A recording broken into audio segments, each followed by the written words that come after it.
Halo, selamat datang sahabat MV.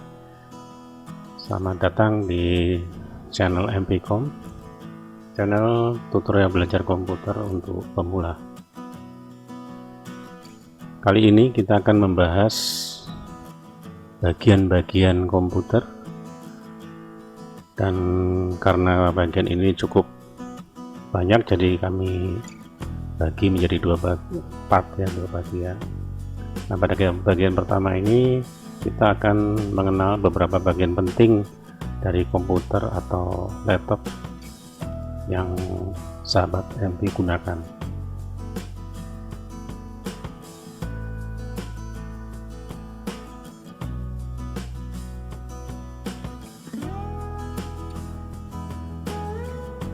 Nah,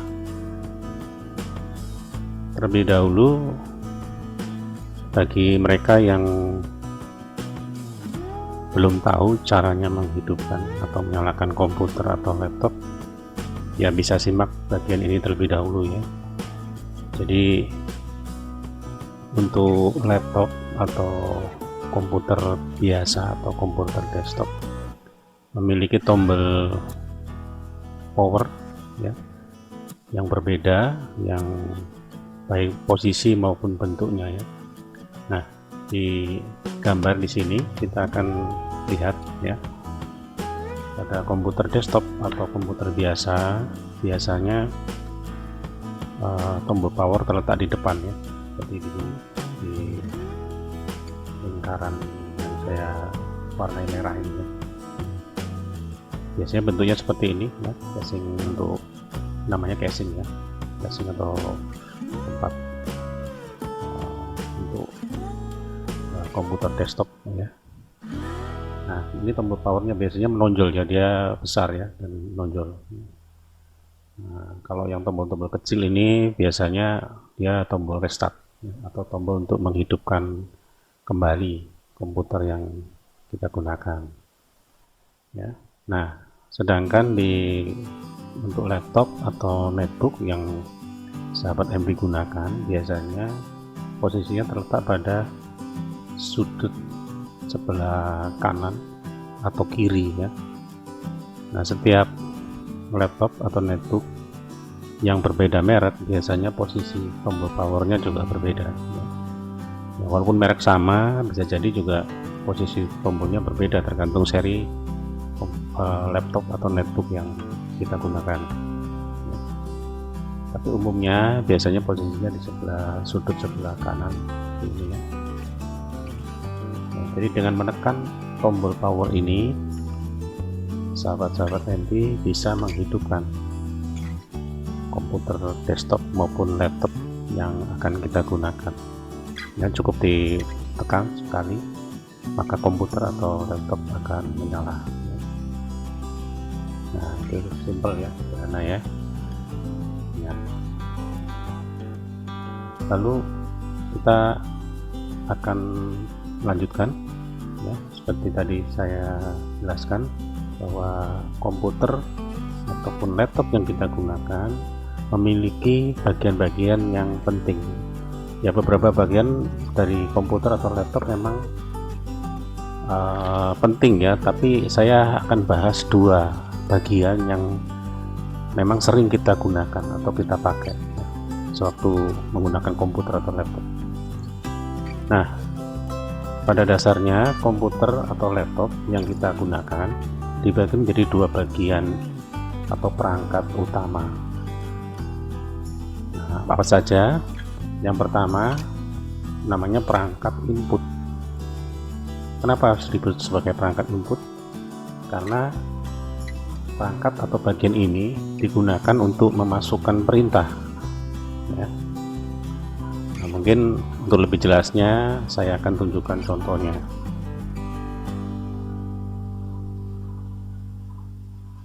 Nah, pada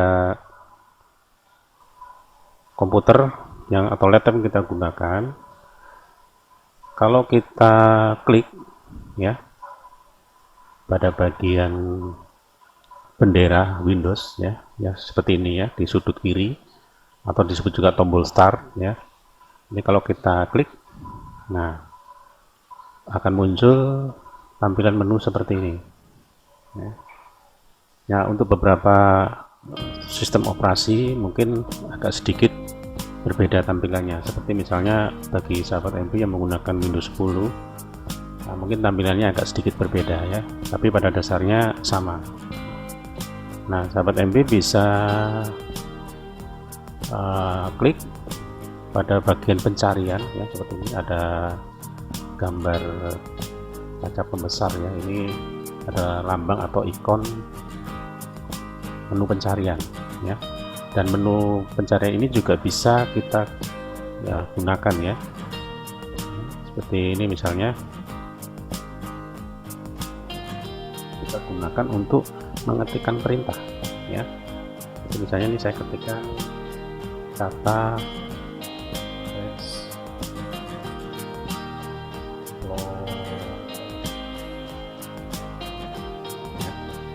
Nah, sewaktu kita mengetikkan kata ini, di atas akan muncul beberapa aplikasi yang direkomendasikan oleh Windows. Seperti di sini ada Windows Explorer, ada Internet Explorer, ya, atau juga Game Explorer ya di sini ya. Contohnya kalau di Windows 7 ya. Kalau di Windows 10 mungkin sedikit berbeda. Nah, ketika kita sudah ketikkan kata Explorer di sini, kalau kita tekan Enter ya, kita tekan Enter ini ya. Nah, otomatis Windows akan menjalankan aplikasi Windows Explorer. Ini tampilannya ya. Aplikasi ini berfungsi untuk menjelajah atau mengeksplor ya isi dari komputer atau laptop yang kita gunakan. Ya, seperti misalnya di sini ada folder ya, dokumen ya, untuk mungkin mencari tahu dokumen yang sudah kita ketikkan, atau folder download ya, tempat untuk kita mencari file-file yang kita download dari internet ya. Nah, jadi itu ya fungsinya menu perangkat input tadi ya. Jadi perangkat untuk memasukkan perintah ya yang kita inginkan ya, sehingga perintah itu menghasilkan suatu dijalankannya suatu aplikasi ya, seperti ini contohnya ya, Windows Explorer ya. Ulang lagi ya, tombol start. Ini contoh aja ya, karena kita Windows itu banyak macam-macam, kita hanya kasih contoh satu saja.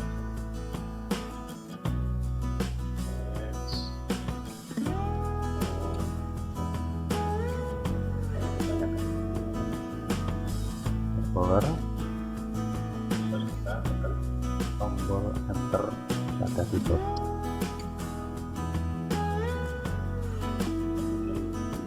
Aplikasi Windows Explorer.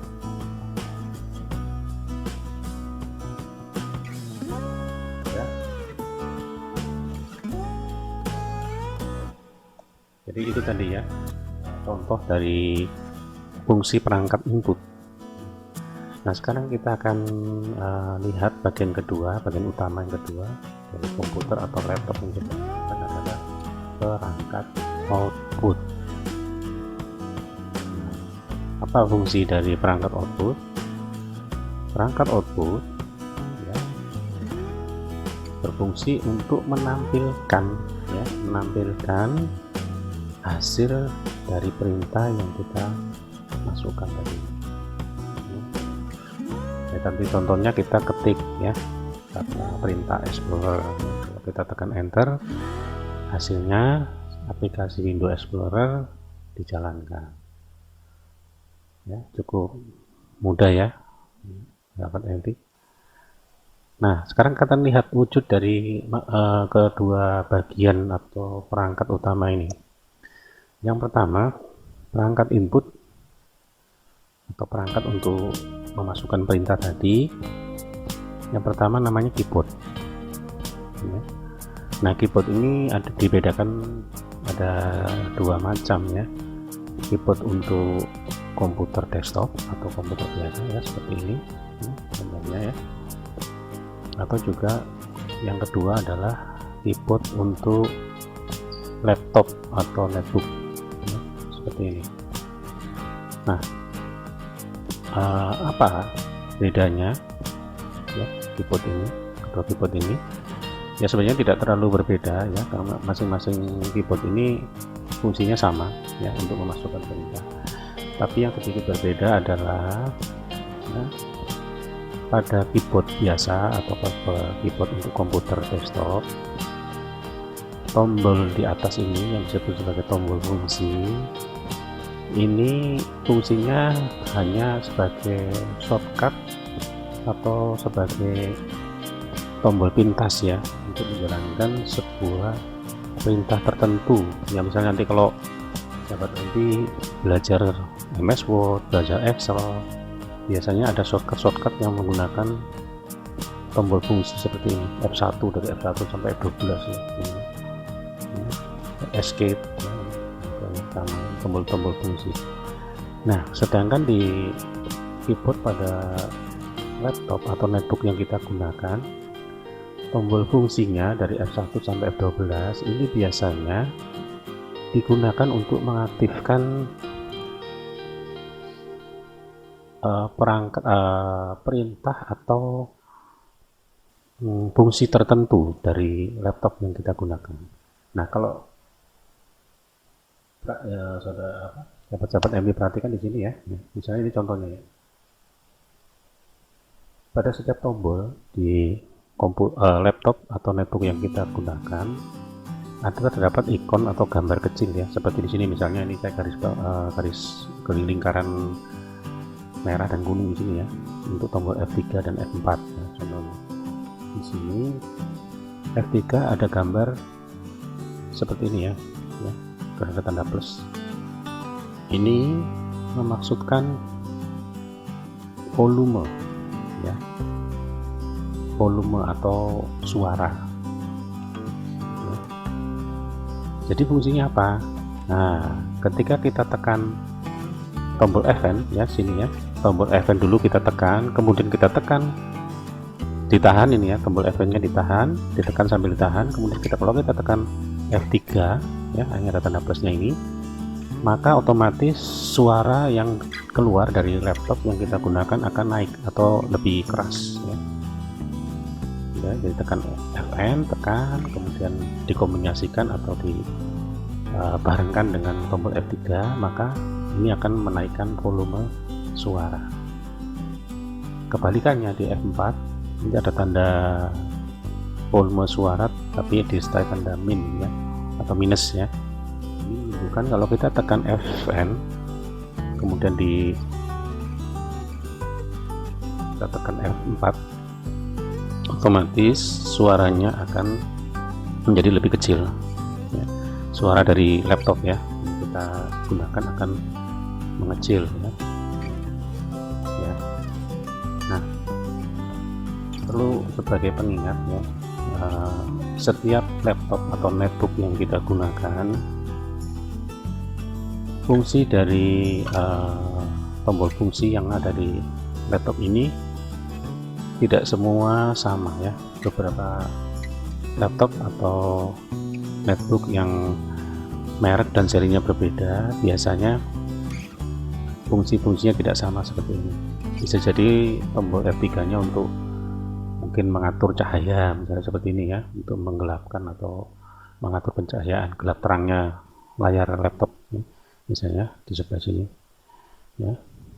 Jadi yang perlu diperhatikan adalah gambar yang ada di bawah logo atau tulisan F3 atau F4 dan sebagainya.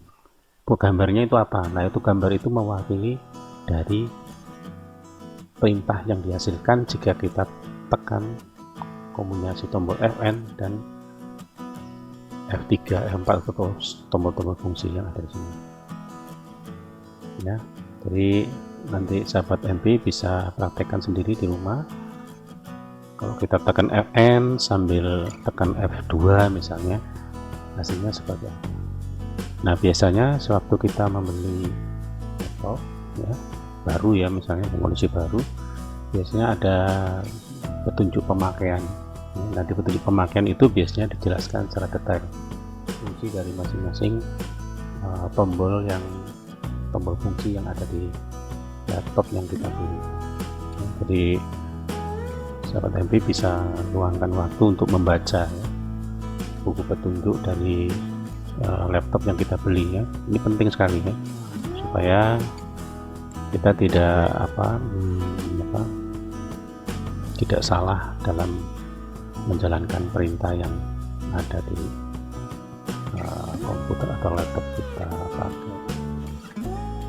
ya, gitu ya. Nah, untuk detail lebih lanjut soal keyboard ini nanti kita akan bahas di tutorial yang selanjutnya ya. Nah, untuk kali ini kita bahas sedikit ya tentang dari perbedaan antara keyboard desktop, komputer desktop atau komputer biasa dengan komputer atau laptop atau notebook yang jadi bagi perangkat input. Sekarang kita masuk kepada bagian kedua.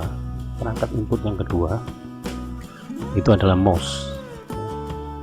Mouse ini ada dua macam ya. Di sini adalah mouse untuk komputer desktop atau komputer biasa ya. Tampilannya seperti ini ya. Klik kanan, klik kiri kalau ini untuk scroll ya, yang di tengah ini untuk scroll ya. Untuk menggulung layar istilahnya.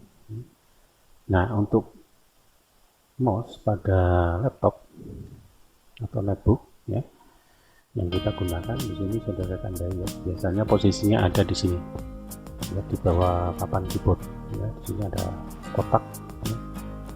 Nanti di situ ada klik kanan atau klik kiri ya. Dan beberapa laptop tertentu ada scrollnya bagian pinggir sini. Jadi perlu diamati ya laptop yang kita gunakan seperti apa. Pada dasarnya posisinya seperti ini, sama semuanya. Klik kirinya sebelah sini, klik kanannya biasanya sebelah sini.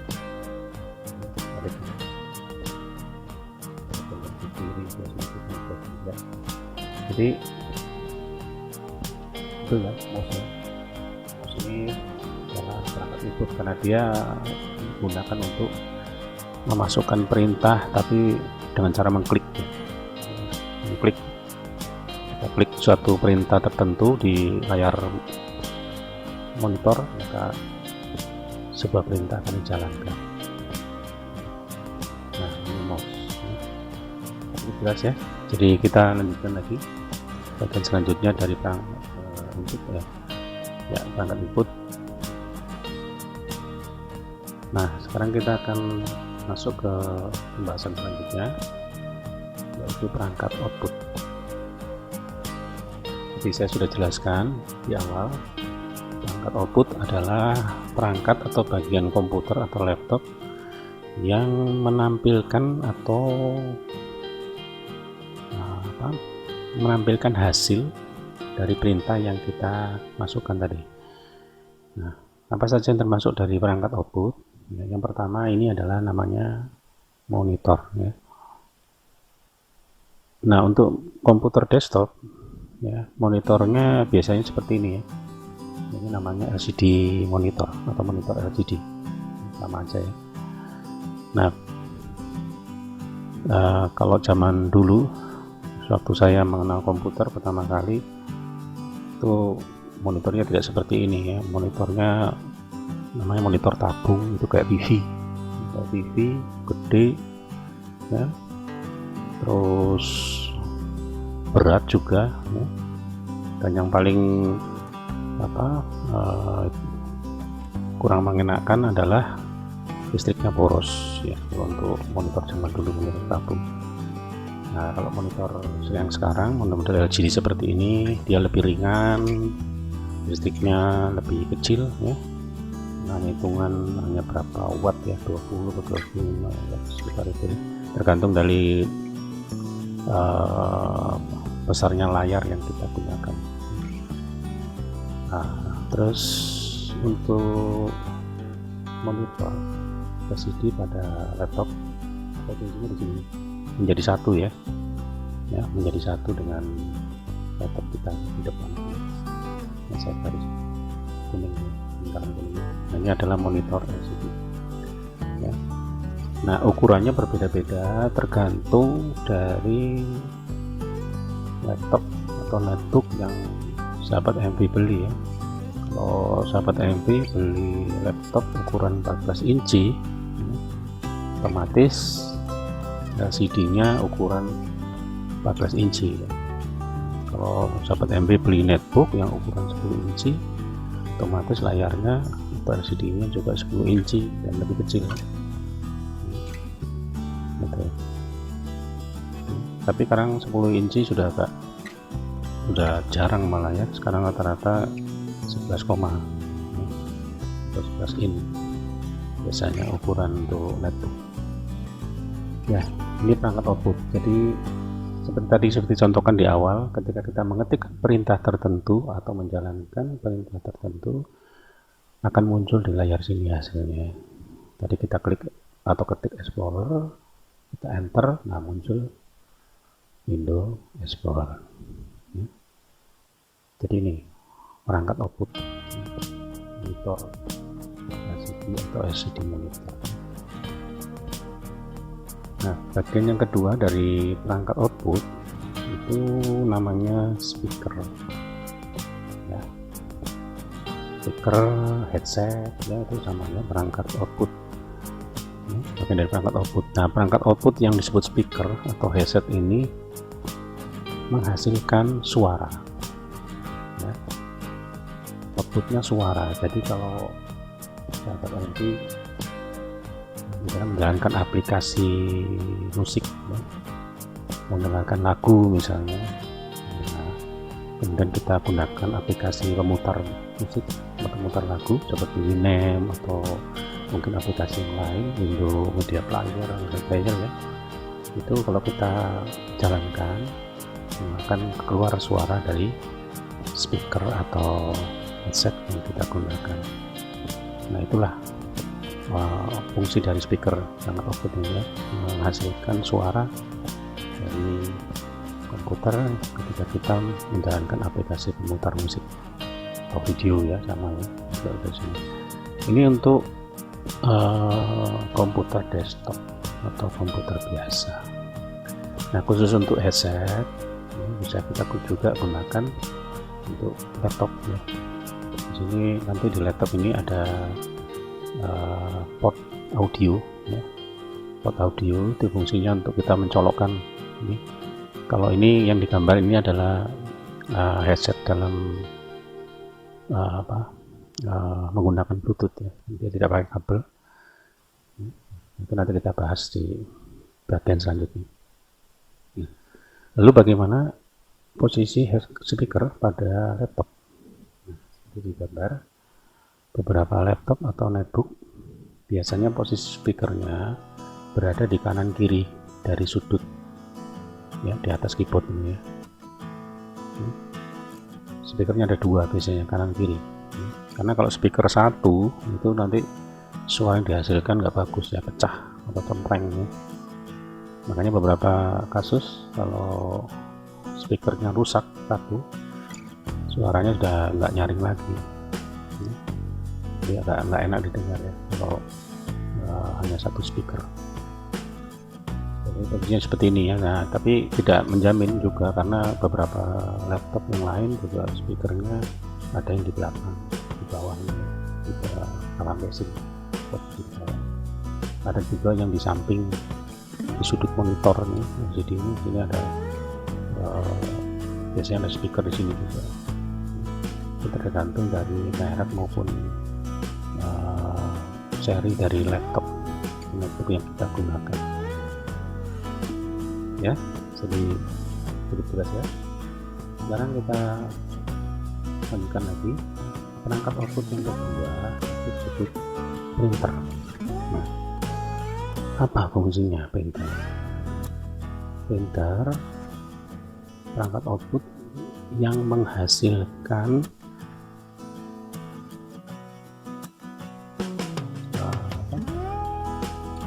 hasil perintah yang kita masukkan tadi di laptop atau komputer kita dalam bentuk tercetak.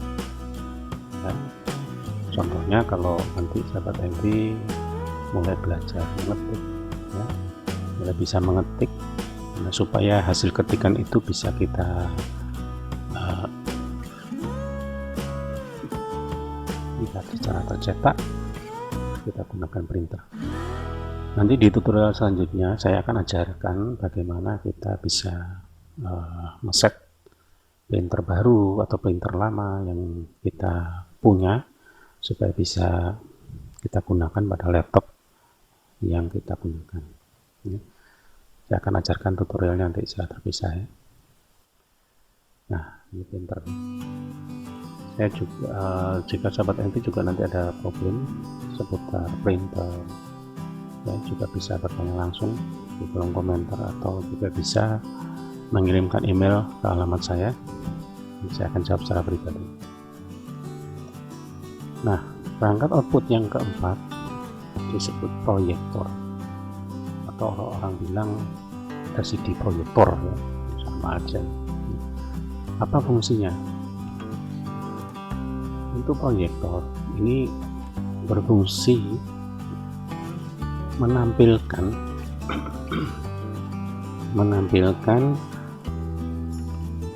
isi atau layar dari apa yang ada di layar laptop atau komputer yang sedang kita gunakan ke sebuah layar yang ukuran cukup besar atau juga ke tembok atau ke dinding ya. Dan kita bisa men-set atau mengatur ukuran tampilannya sebesar apa proyektor. Nah, alat ini biasanya digunakan untuk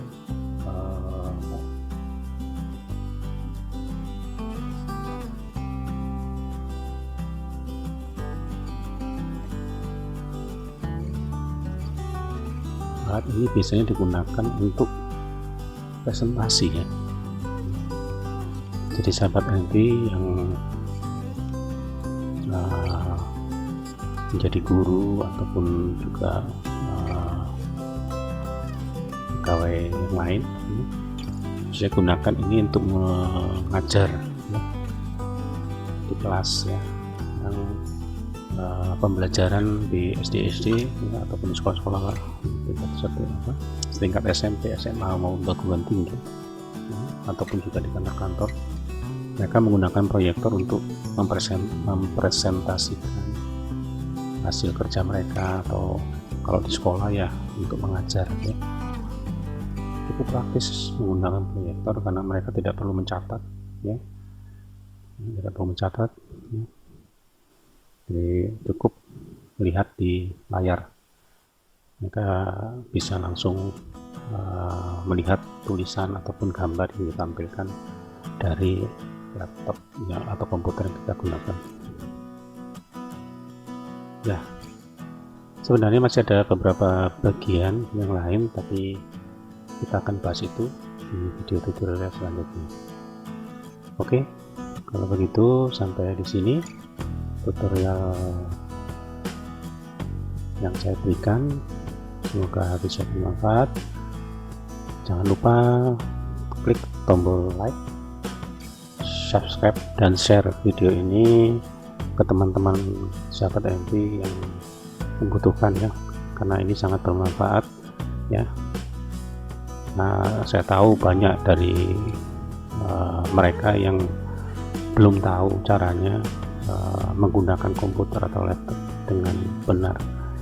Jadi kalau sedini mungkin mereka mengetahui ya, ini akan mencegah kerusakan atau terhadap komputer atau laptop yang digunakan. Karena pengalaman saya sebagai teknisi, banyak kerusakan itu diakibatkan karena kurangnya pemahaman dalam penggunaan komputer atau laptop, dan itu sangat sederhana sekali ya, tapi karena tidak tahu mereka akhirnya melakukan kesalahan dan komputer dan laptop itu rusak.